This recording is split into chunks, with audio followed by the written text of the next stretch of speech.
안녕하세요. 이제 노사관계는 13주차 수업이에요. 13주차 수업이니까 이제 이번 학기도 이제 거의 다 지나갔어요. 이제 다음 주에 하고 그 다음 주 15주차에 기말고사 보고 마무리 짓도록 할게요. 그러니까 12월 8일에 기말고사 보도록 할게요.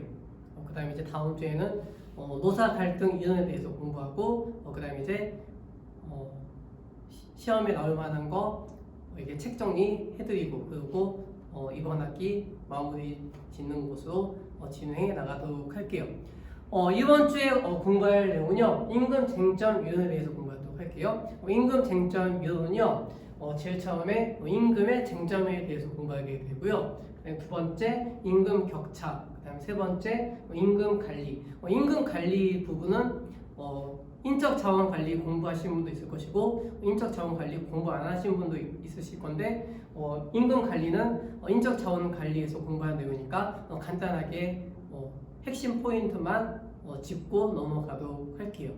그래서 임금 관리에는 크게 세 가지가 있어요. 제일 처음에 이제 임금 관리에는 임금 체계가 있죠.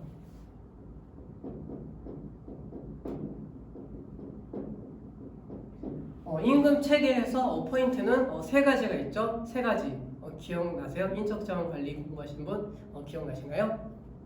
네. 첫 번째는 이제 임금 체계에는 뭐가 있었죠? 네, 연공급이 있었죠. 그러니까 나이가 지나갈수록 연수가 지나갈수록 그러니까 근속 연수가 올라갈수록 월급도 올라가는 그런 형태가 연공급이 있었죠. 연공급이 있었고 그 다음에 이제 직무급이 있었죠. 그 다음에 세 번째는 직능급. 그래서 임금 체계에서 중요한 것은 이거 세 가지가 있죠. 이 세 가지 반드시 기억해 두시고 개념, 연공급, 그 다음에 직무급, 직능급에 대한 개념을 정리하시면 되고 그 다음에 이제 장점과 단점, 각 연공급과 직무급, 직능급별로 장점과 단점을 정리하시면 돼요. 그럼 이제 인적자원관리에서 공부하실 거니까 거기서 공부하시면 되고요. 그 다음에 이제 두 번째 공부했던 내용은 이제 임금 형태에 대해서 공부했었죠. 임금 형태. 임금 형태에서 중요한 내용은 연봉제가 있죠.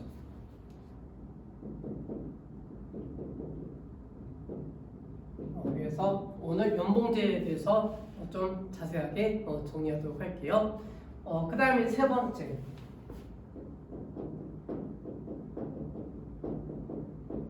임금 수준이 있죠. 임금 수준 같은 경우에는 최저 생계비를 받아야 되겠죠.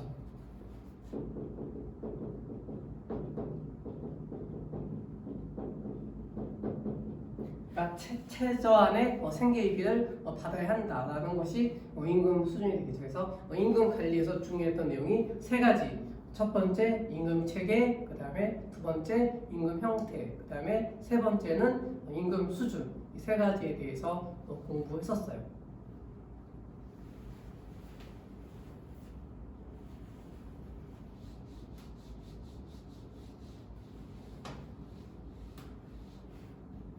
그 다음에 이제 임금 수준에서 중요한 내용이 이제 최저임금제에서 저를 달리해서 내용을 다루게 되고 그 다음에 이제 마지막으로 생산성 임금제에 대해서 정리하고 오늘 수업은 마무리 짓도록 할게요. 그래서 이제 모두 다 프린터 다 준비되셨죠?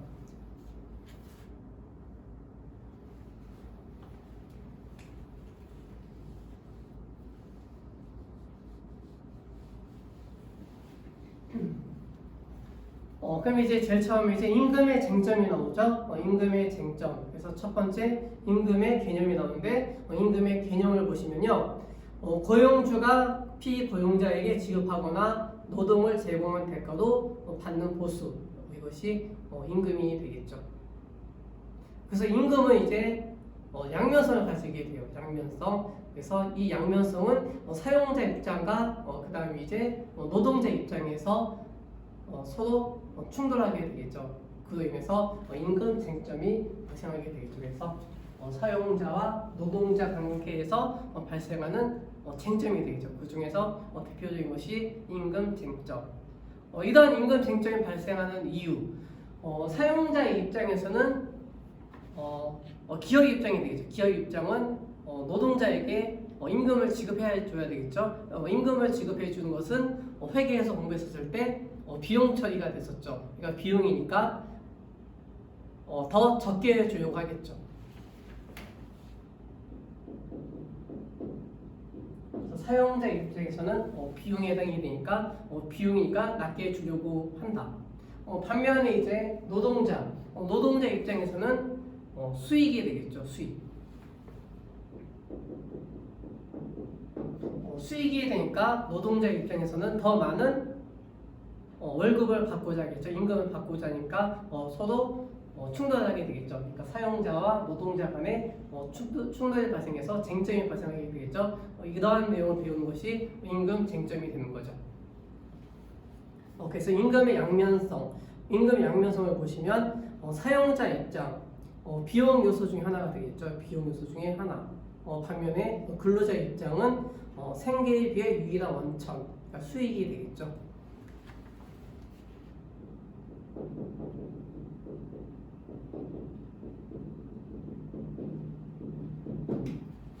그래서 사용자와 노동자 간의 쟁점이 발생한다.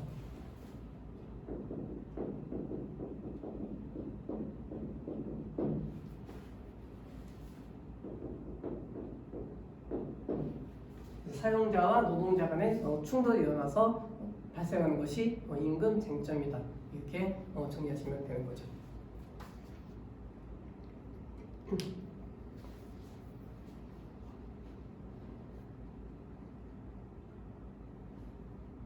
그 다음에 두 번째 볼게요. 두 번째는요, 근로기준법상의 임금 규정이 나와요.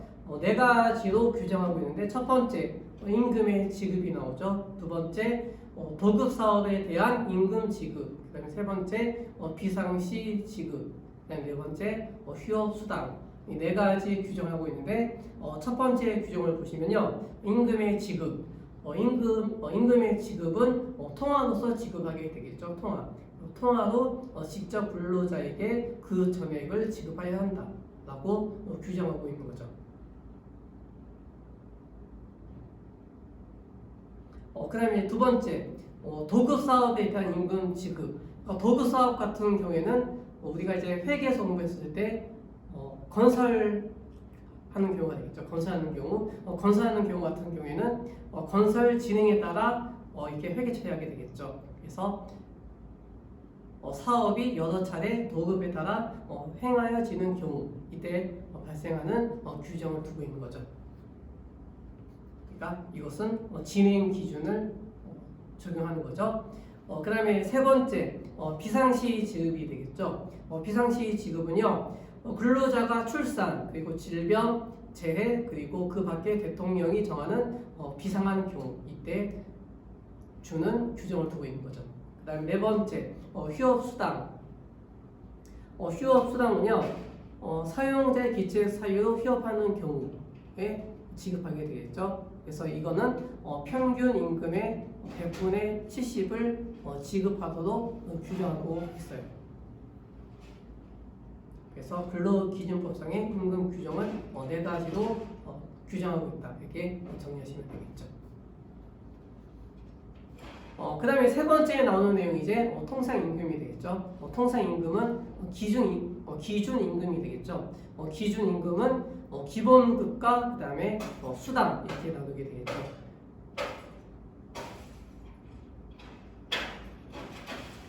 그래서 이제 기본급 같은 경우에는 본봉과 그 다음에 직무와 지책 수당 이렇게 구분하게 되겠죠. 그 다음에 수당은 이제 고정 수당을 주게 되겠죠. 고정 수당은요, 첫 번째 직무 특수성 수당, 두 번째 작업 특수성 수당, 그리고 세 번째 생활 보조 수당 이렇게 구분하게 되겠죠. 잠시만요.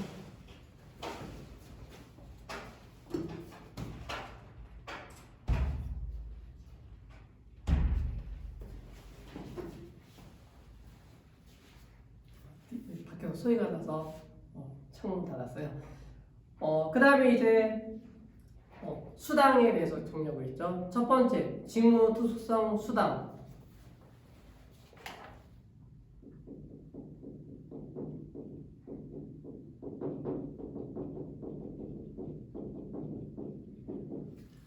직무투숙성 수당 같은 경우에는 세 가지의 합계가 되겠죠.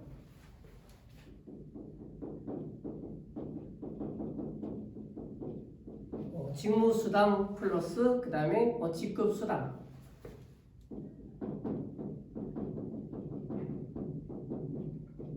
그 다음에 이제 세 번째는 직책수당.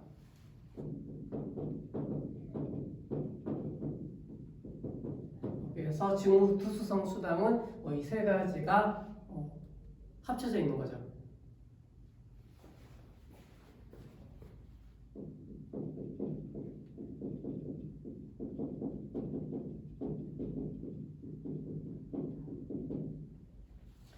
그 다음에 두 번째 이제 작업투숙성 수당. 작업투숙성 수당은요,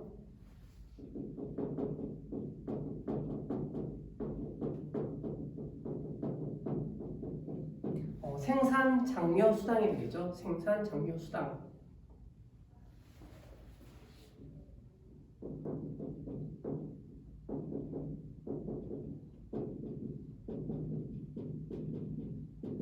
그 다음에 세 번째 생활보조수당. 생활보조수당은요 세 가지가 있는데 첫 번째는 근속수당이 있죠. 근속수당. 그 다음에 두 번째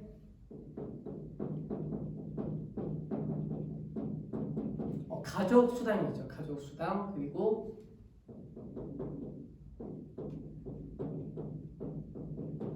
복지수당으로 구성되어 있죠. 그래서 통상임금은 봉봉, 그리고 직무와 직무수당, 그리고 수당 이렇게 구분하게 되겠죠.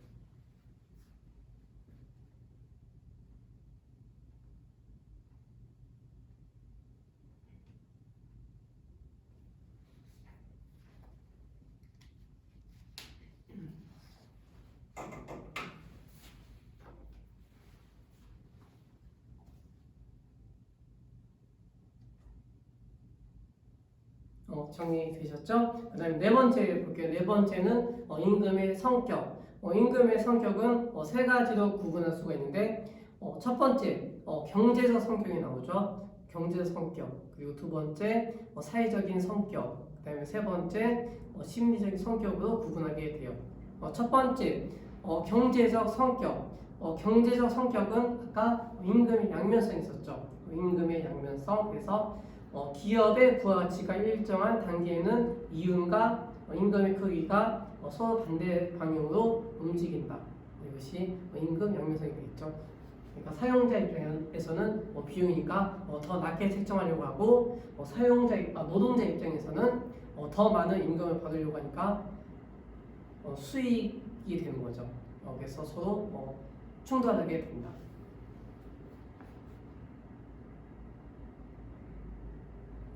그 다음에 두 번째 사회적인 성격이 나오죠. 사회적인 성격은요 신분을 결정하는 요소가 돼요. 신분을 결정하는 요소가 되는데 임금이 높고 낮음이 사생활의 경제적, 사회적 의미를 띈다. 그래서 임금 산정은 기준과 절차의 공정성을 확보하려고 한다. 그 다음에 세 번째 심리적인 성격.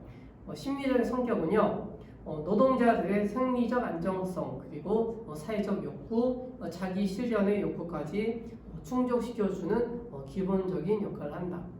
그래서 심리적인 성격까지 정리했죠. 그래서 임금의 성격은 경제적인 성격, 그다음에 사회적인 성격, 심리적인 성격을 띈다. 이 세 가지를 정리하시면 되죠.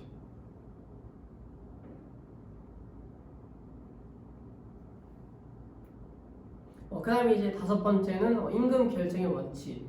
임금의 결정의 원칙은 6가지로 정리하고 있는데 첫 번째 생계비 유지의 원칙이 나오죠. 생계비 유지의 원칙. 두 번째 지급 능력의 원칙. 그다음에 세 번째 노동 생산성 향상의 원칙. 그다음에 네 번째 노동의 질과 양의 원칙. 그다음에 다섯 번째 임금 안정의 원칙. 여섯 번째 사회적 균형의 원칙. 여섯 가지 원칙을 두고 있죠.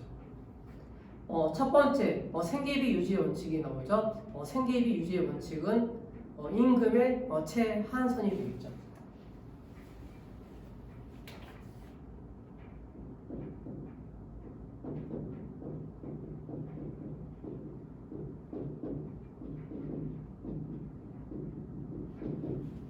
첫 번째 생계비 유지의 원칙은 임금의 최하한선이 된다. 그러니까 최소한의 임금을 줘야 된다는 얘기가 되는 거죠. 그러니까 노동자 입장에서는 최소한의 임금을 받아야 된다가 되는 거죠.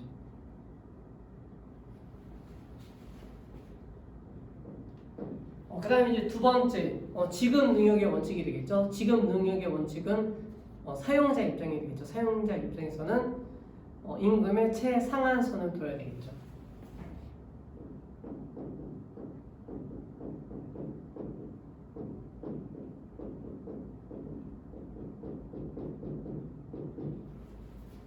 그러니까 그 기업이 최대한으로 줄 수 있는 임금을 책정하는 것이 되겠죠.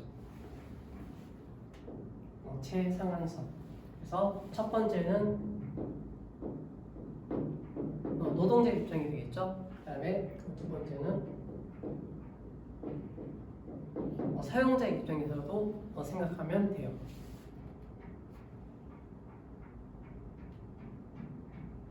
그다음에 세 번째 노동 생산성 향상의 원칙. 노동 생산성 향상의 원칙은 부가가치 노동 생산성을 의미하게 돼요.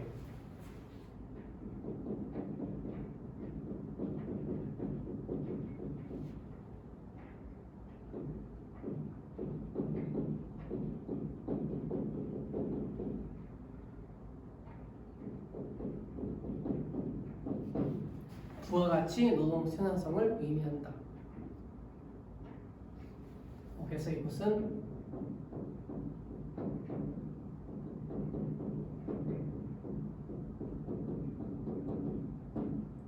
종업원의 부가가치가 되겠죠. 종업원의 부가가치. 그래서 종업원의 부가가치는 부가가치에서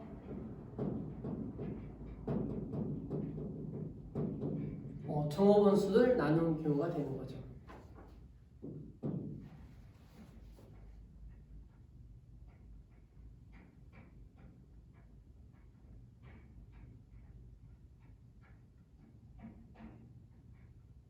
그 다음에 네 번째 노동의 질과 양의 원칙.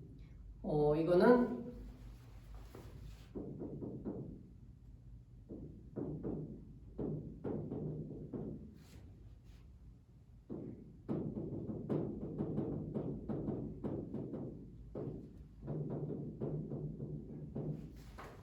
근로자의 노력 성과에 비례해야 되겠죠. 그 다음에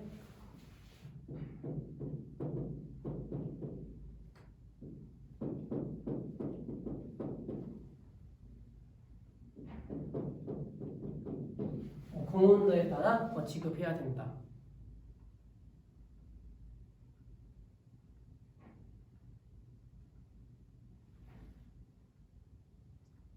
결국 노력 성과와 공헌도에 따라 지급해야 된다는 규정이 되겠죠. 원칙을 두고 있는 거죠.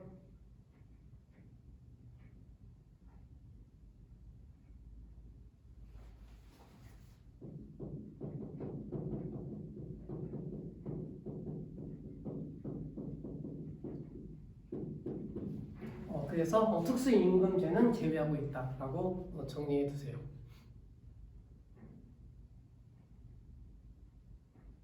그 다음에 이제 다섯 번째는 임금 안정의 원칙. 그 다음에 여섯 번째 사회적 균형의 원칙.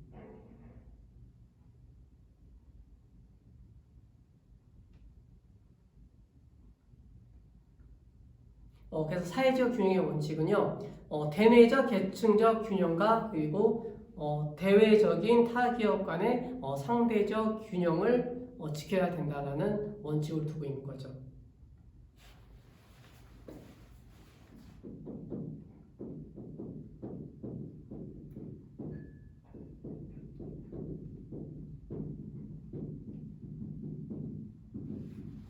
첫 번째 이제 대내적 계층적 균형. 그 다음에 이제 두 번째는 대외적인